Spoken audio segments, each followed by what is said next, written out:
नमस्कार, वंदे मातरम।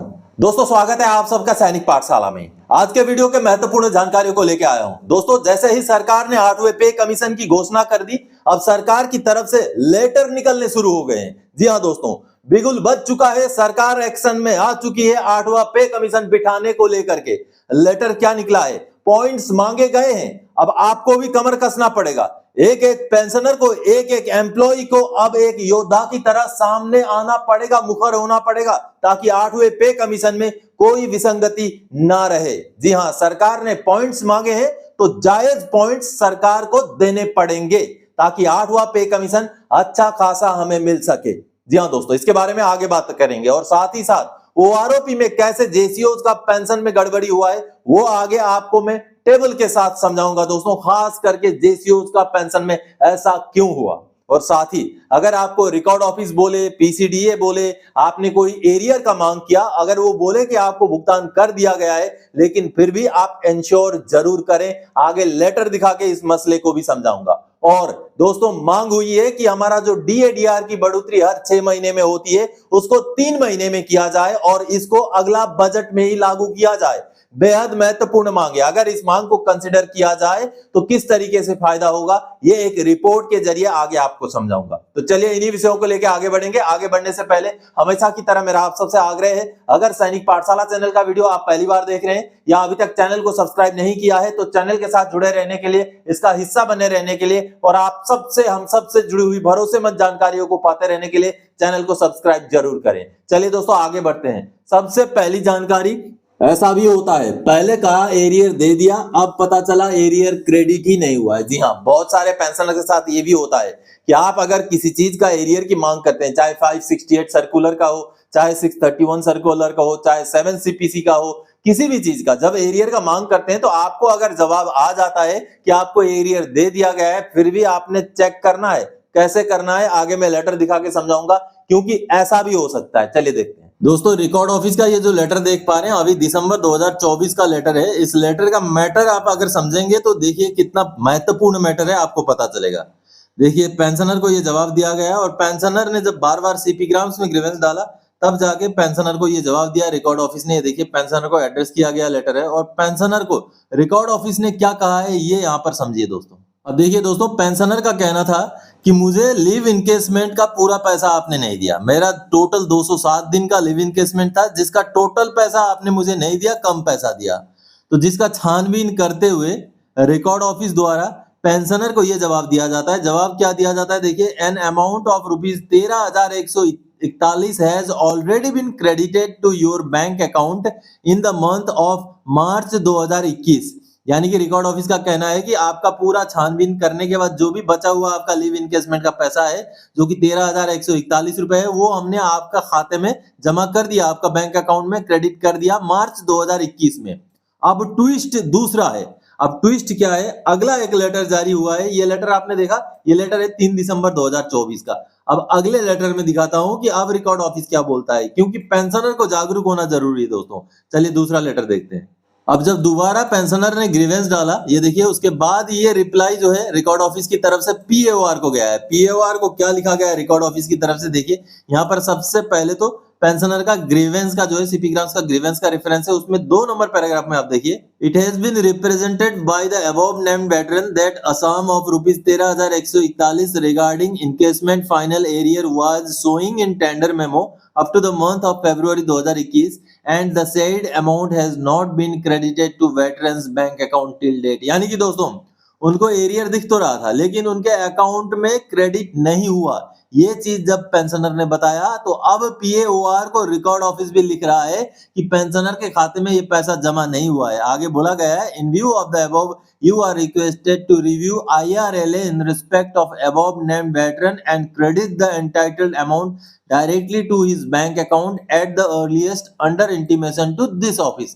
यानी कि दोस्तों, अगर रिकॉर्ड ऑफिस भी आपको बोले कि हमने इतने तारीख को आपके खाते में पैसा डाल दिया, आपने खाता जरूर चेक करना है और चेक करके अगर पैसा क्रेडिट नहीं हुआ है तो दोबारा से शिकायत करना है। जैसे इन पेंशनर के साथ हुआ, उनका लिव इनकेसमेंट का पैसा जो 13,141 बचा हुआ पैसा मिलना था वो नहीं मिला, उनका एरियर क्रेडिट हुआ ही नहीं। लेकिन अब चलिए, पेंशनर जागरूक होने के बाद लेटर निकाला गया है, उनको उनका पैसा जरूर मिलेगा। चलिए अगली जानकारी की ओर आगे बढ़ते हैं। ओआरओपी के टेबल में जेसीओज के पेंशन में एक बड़ी विसंगति सामने आई। जी हाँ दोस्तों, वैसे तो ओआरओपी में बहुत सारी विसंगतियां हैं, लेकिन अभी मैं आपको जो टेबल दिखा के विसंगति समझाऊंगा वो भी एक बहुत महत्वपूर्ण विसंगति है। आखिर जेसीओज का पेंशन में ऐसा कैसे हो सकता है, क्यों जेसीओज का पेंशन में बढ़ोतरी नहीं हुआ? चलिए टेबल देख के समझते हैं। दोस्तों टेबल नंबर 10 है ओआरओपी 3 का, यानी कि टेरिटोरियल आर्मी के पेंशनर्स के लिए ये टेबल है।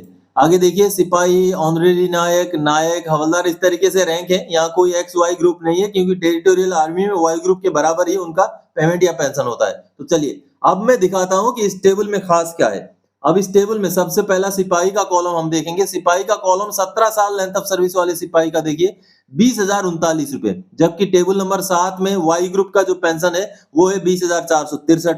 यानी कि टेरिटोरियल आर्मी का पेंशन जो है कंपैरेटिवली बाकी रेगुलर आर्मी से थोड़ा सा कम है। ठीक है, यहां तक ठीक है। आगे चलिए, अब हम ये देखिए टेबल नंबर 10 का ही दूसरा हिस्सा है। अगर हम 22 साल का नायक का देखें तो ये वाला पोर्शन 21,599 रुपए, जबकि 22 साल के नायक का जो रेगुलर आर्मी का जो टेबल नंबर 7 का वाई ग्रुप का पेंशन है वो 23,569 रुपए है, यहाँ भी कम है। ठीक है, हवलदार 24 साल लेंथ ऑफ सर्विस वाले का अगर आप देखेंगे तो 22,765 रुपए यहाँ पर है, ये देखिए टेरिटोरियल आर्मी का, जबकि रेगुलर आर्मी का 7 नंबर टेबल के हिसाब से 24,763 रुपए, यहाँ भी ठीक है। अब चलिए मैं जेसीओज का समझाता हूं। चलिए मैं सूबेदार का आपको दिखाता हूं। 28 साल लेंथ ऑफ सर्विस वाले सूबेदार का ये वाला कॉलम देखिए, और 28 साल लेंथ ऑफ सर्विस वाले सूबेदार का यहाँ पर पेंशन है टेरिटोरियल आर्मी वाले का 31,625 रुपए देखिए। जबकि 7 नंबर टेबल में अगर आप रेगुलर आर्मी के सूबेदार का देखेंगे वाई ग्रुप का, तो वहां पर है 30,175 रुपए।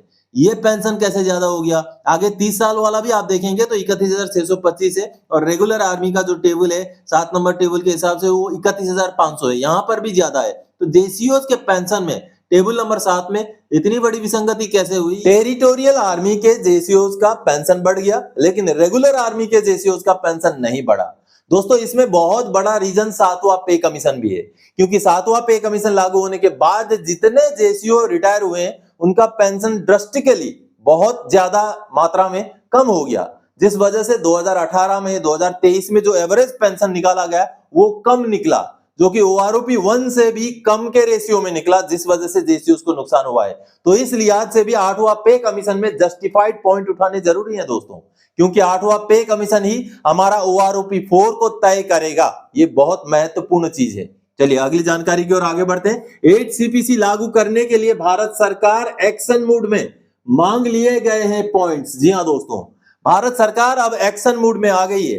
पेंशन मंत्रालय ने एक लेटर जारी किया है और उसमें 8वां पे कमीशन को फाइनलाइज करने के लिए जो सुझाव हैं, जो पॉइंट्स हैं, वो मांगे गए हैं। जी हां, चलिए लेटर देखते हैं। दोस्तों भारत सरकार के पेंशन मंत्रालय द्वारा यह लेटर निकाला गया है। 23 जनवरी 2025 का लेटर है। 8वें पे कमीशन के इम्प्लीमेंटेशन को लेकर के एक बहुत बड़ा लेटर है। जी हां, department of personal and training द्वारा निकाला गया लेटर है, और ये लेटर एड्रेस किया गया है श्री श्री गोपाल मिश्रा, जो कि सेक्रेटरी है नेशनल काउंसिल जेसीएम, यानी कि जॉइंट कंसल्टेटिव मशीनरी के स्टाफ साइड के वो जनरल सेक्रेटरी हैं। और इस लेटर में, ये पहला लेटर है दोस्तों जिसमें लिखित तौर पर भारत सरकार ने 8वें पे कमीशन को लेकर के कुछ चीजें मांगी हैं, कुछ जो है पॉइंट्स मांगे हैं। ये बहुत बड़ी बात है। अब 8वें पे कमीशन की सुगबुगाहट और काम शुरू हो चुका है।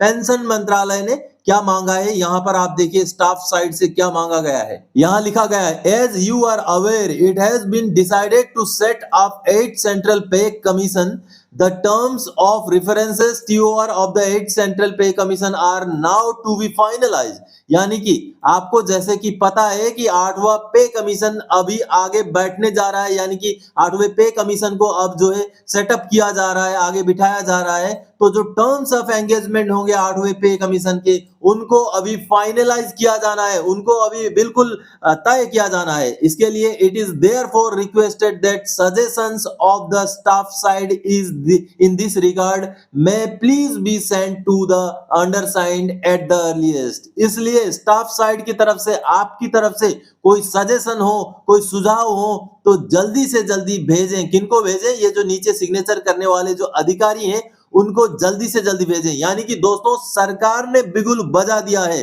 8वें पे कमीशन को लेकर के सरकार ने स्टाफ साइड से पॉइंट्स मांगे हैं, उनके सुझाव मांगे हैं, जो कि बहुत बड़ी बात है। तो आप सबने देखा दोस्तों, कमर कसना होगा, सभी को तैयार रहना होगा, एकत्रित होकर रहना होगा, एक दूसरे की टुकाई, एक दूसरे की आलोचना समालोचना नहीं, बल्कि एक दूसरे के साथ मिल करके अपने पॉइंट्स बनाने होंगे कि क्या कौन से पॉइंट्स, कौन से हमारे विसंगतियों को हम जो है 8वें पे कमीशन के सामने रखेंगे। वो अभी से शुरू करना पड़ेगा, नहीं तो देर हो जाएगी, आप लड़ते झगड़ते रह जाओगे और कुछ नहीं मिलेगा, और मांग करने के लिए भी आप में एकता नहीं होगी तो कुछ भी नहीं हो पाएगा। इसलिए हमें एकत्रित रहना है, अपने जस्टिफाइड मांग को एकत्रित करके रखना है, ताकि जब भी मांगा जाए तब हम अपनी तरफ से उनको दे सकें सरकार को कि भाई हमारे इन मांगों को आप कंसीडर कीजिए 8वें पे कमीशन में। बहुत महत्वपूर्ण मुद्दा है, समय यही है, समय निकल गया तो कुछ नहीं मिलेगा। इसलिए एकत्रित होकर रहें, एक दूसरे की आलोचना और टुकाई नहीं, बल्कि एकत्रित होकर एक दूसरे के साथ बातचीत करें और कौन से वैलिड पॉइंट हम उठा सकते हैं उस पर ध्यान दें। चलिए आगे बढ़ते हैं अगली जानकारी की ओर। बड़ी मांग, अब बदल दो डीए का फॉर्मूला, 6 महीने के बजाय 3-3 महीने में हो डीए की बढ़ोतरी, जैसे बैंक कर्मचारी और पेंशनर्स का है। जी हां दोस्तों अब मांग उठी है कि जो हमारा डीएडीआर हर 6-6 महीने में बढ़ता है, उसको अब हर 6-6 महीने में ना करके हर 3-3 महीने में किया जाए और अगले बजट में ही इसको कंसीडर किया जाए। चलिए एक रिपोर्ट आपको दिखाता हूं। दोस्तों ये अमर उजाला की खबर है, 23 जनवरी 2025 की खबर है, जिसमें डीएडीआर के फॉर्मूले को चेंज करने को लेकर के एक महत्वपूर्ण खबर छवी है। 8वें पे कमीशन, क्या सरकार बदलेगी महंगाई भत्ते की गणना का कैलकुलेटर, 3 महीने में तय हो डीएडीआर। जी हाँ, ये बहुत ही महत्वपूर्ण मांग रखी गई है दोस्तों, जिसमें आप यहाँ देख पा रहे हैं 8 पे कमीशन केंद्र सरकार के कर्मचारियों और पेंशन भोगियों के लिए अलग से उपभोक्ता सूचकांक का निर्माण करने की मांग की गई है। सरकार द्वारा उपभोक्ता मूल्य सूचकांक की गणना के लिए उपयोग की जाने वाली 465 वस्तुओं को आधार बनाया जाता है। आगे क्या लिखा हुआ है, जो सार है यहाँ पर क्या लिखा हुआ है आप देखिए कि केंद्र बजट से पहले केंद्र सरकार के कर्मचारियों ने कैबिनेट सचिव के समक्ष एक नई मांग रखी है। Confederation of central government employees and workers के महासचिव एसबी यादव ने कैबिनेट सचिव को भेजे अपने पत्र में महंगाई भत्ता, महंगाई राहत यानी कि डीएडीआर की गणना का कैलकुलेटर बदलने की मांग की है। कर्मचारी नेता ने कहा कि डीए की दर तय करने के लिए 12 महीने के औसत को 3 महीने की औसत से बदला जाना चाहिए। इसका अर्थ है कि परिवर्तनीय डीए दिया जाना चाहिए। इससे केंद्र सरकार के कर्मचारियों को हर 3 महीने में वास्तविक मूल्य वृद्धि से मुआवजा मिल सकेगा। सार्वजनिक क्षेत्र के बैंकों के कर्मचारियों का डीए इसी आधार पर तय होता है। इतना ही नहीं, केंद्र कर्मियों को और पेंशनर्स को के लिए अलग से उपभोक्ता मूल्य सूचकांक तैयार करने की मांग भी की गई है। तो दोस्तों मांग बेहद महत्वपूर्ण है, अगर इस मांग को सरकार कंसीडर करे अगले जो बजट में तो बेहद ही महत्वपूर्ण मांग है। देखिए अब यहाँ पर जो किस तरीके से उसका फायदा होता है, 3 महीने में अगर डीएडीआर का फॉर्मूला चेंज किया जाए, हर 3 महीने में दिया जाए, तो उसका यहाँ पर डिस्क्राइब किया गया है। ये पूरा डिस्क्रिप्शन आप देख पा रहे हैं, पूरा आप खबर को पढ़ सकते हैं। मैं इसको पढ़ने के लिए लिंक डिस्क्रिप्शन बॉक्स में डाल दूंगा, आप पूरे खबर को पढ़ सकते हैं कि यहाँ पर आखिर किस तरीके से 3-3 महीने में होने से किस तरीके से फायदा होगा, वो पूरे आंकड़े यहाँ पर समझाए गए हैं दोस्तों। तो बेहद महत्वपूर्ण मांगे, आगे आने वाले समय में अगर बजट सत्र में सरकार इसको कंसीडर करे। अब 8वां पे कमीशन घोषित हो चुका है, तो ऐसे में इस मांग का क्या होगा ये कहना तो मुश्किल है, लेकिन फिर भी मांग बेहद महत्वपूर्ण है। अगर इस मांग को कंसीडर किया जाए तो कहीं ना कहीं शायद पेंशनर्स और एम्प्लॉइज को फायदा होगा। 6 महीने के बजाय 3 महीने में अगर डीएडीआर फिक्स हो तो हमारे लिए ये फायदेमंद ही रहने वाला है। तो ये अच्छी मांग है, स्वागत योग्य मांग है। तो दोस्तों आज के इस वीडियो में इन्हीं जानकारियों के साथ आया था। आगे और कोई जानकारीदायक आपसे सरोकार रखने वाला विषय लेकर मैं फिर से हाजिर हो जाऊंगा। तब तक के लिए जय हिंद दोस्तों।